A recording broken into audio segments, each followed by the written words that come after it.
शर्म करो महाराष्ट्र वालों, शर्म करो। आपकी जो ये हरकत है पूरे देश को एक दिन नीचा दिखा कर मानेगी। ये क्या लगा दिया है महाराष्ट्र वालों ने, हिंदी वर्सेस मराठी। क्या हिंदी क्या मराठी, सब देश के भाई भाई होते हैं और आप फिर भी हिंदुओं पर अटैक कर रहे हो इस वजह से कि उनको मराठी नहीं आती। एक टाइम था जब छत्रपति शिवाजी का एक पूरी देश के अंदर डंका बजता था एक महान हिंदुत्व होने के लिए।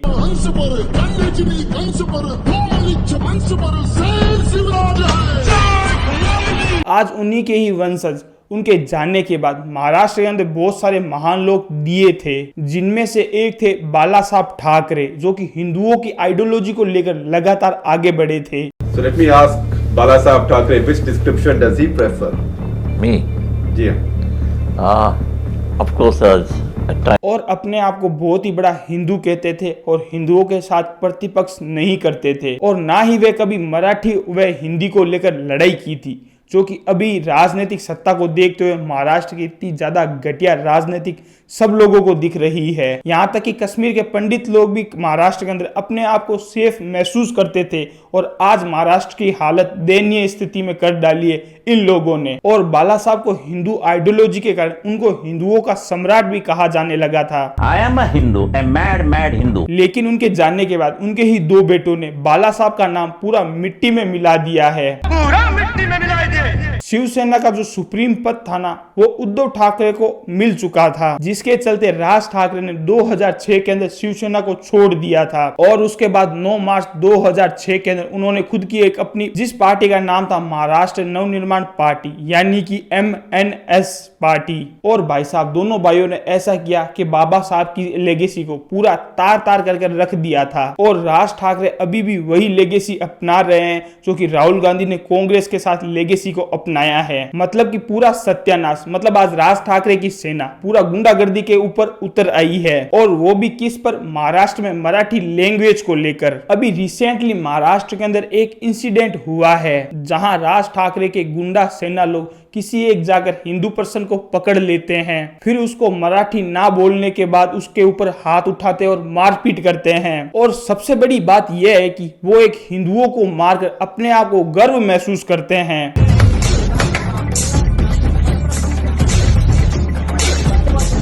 और ऐसे इंसिडेंट है ना अभी बहुत सारे चल रहे हैं। यानी कि अभी NMS की पार्टी वालों के गुंडे लोगों ने एक सोसाइटी वर्कर्स को पकड़कर उसको भी मराठी ना बोलने के ऊपर हाथ उठाया है, यानी कि मारपीट की है।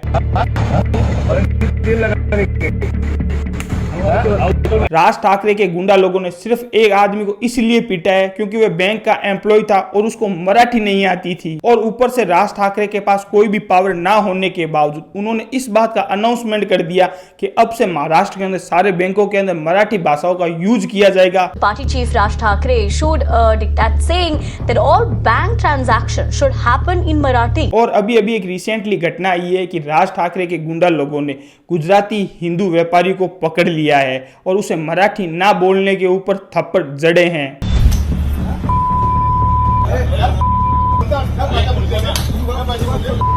और उस व्यक्ति को इस तरीके से मारा गया जैसे कि वहां पर हिंदुओं की कोई वैल्यू ही नहीं है। महाराष्ट्र की ऐसी गंदी राजनीति पूरे हिंदुस्तान में पहली बार देखने को मिली है।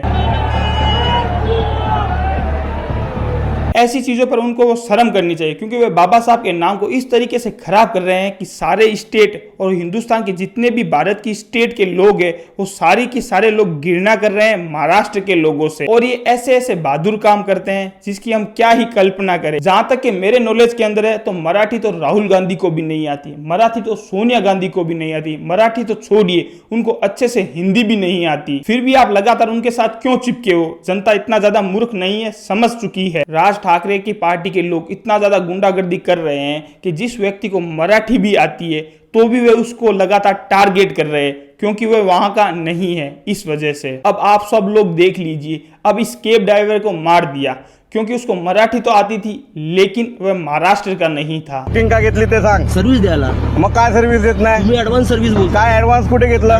बुकिंग घेतो। अच्छा ठीक है। और महाराष्ट्र के अंदर इससे ज्यादा तो सेफ कसाब लोग थे और इससे ज्यादा गलत तो आखिर और क्या ही हो सकता है। और MNS के गुंडा लोगों ने यहाँ तक कि अपडेट वर्जन लाना भी नहीं छोड़े उन्होंने महाराष्ट्र के अंदर एक बिजनेसमैन को ऊपर हाथ उठाया है। उस बिजनेसमैन को प्रॉपर मराठी आती थी, लेकिन वह बिजनेसमैन वहां का नहीं था। फिर भी उसकी दुकान के ऊपर तोड़फोड़ की गई, हाथ उठाई गई, यहाँ तक कि उसका सिर भी खोल दिया गया था। हा मनसेवाल्यांनी केलेलं तोडफोड आहे आणि मारहाण आहे। बस ये सिर्फ मराठी लैंग्वेज के ऊपर राजनीति करना चाहते हैं और ये हमेशा से ही सिर्फ हिंदुओं को टारगेट करते हैं, कभी भी मुस्लिम को टारगेट नहीं करते। जब भी ये कभी मुस्लिम पक्ष के अंदर जाते हैं, वहां पर मराठी लैंग्वेज के ऊपर बात करते हैं, तो वहां पर भी उनको उर्दू के अंदर माफी मांगकर निकलना पड़ता है। आप सब लोग देख लीजिए।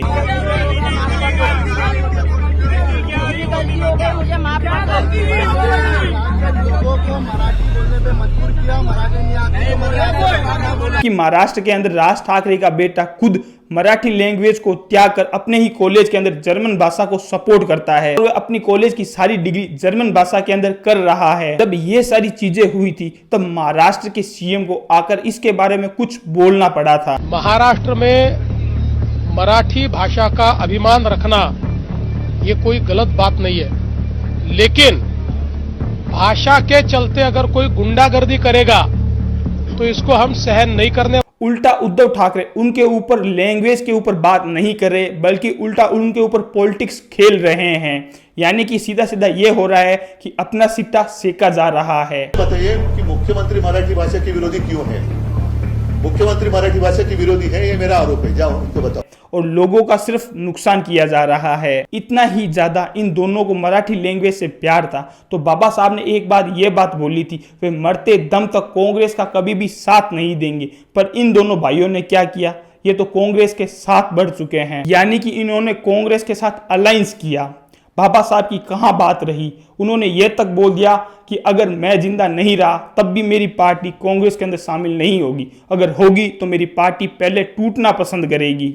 मैं मेरी शिवसेना की कांग्रेस नहीं होना दूंगा, नहीं, कभी नहीं। और मुझे जब ये मालूम होगा कि हो रही है तो I will close my shop. आप सब लोगों को क्या लगता है कि महाराष्ट्र के अंदर ये जो घटनाएं हो रही है ये कितनी ज्यादा शर्मनाक है? आप मुझे कमेंट सेक्शन के अंदर जरूर जवाब दीजिए और इसी तरीके से अपना प्यार बनाए रखिए। जय हिंद, जय भारत।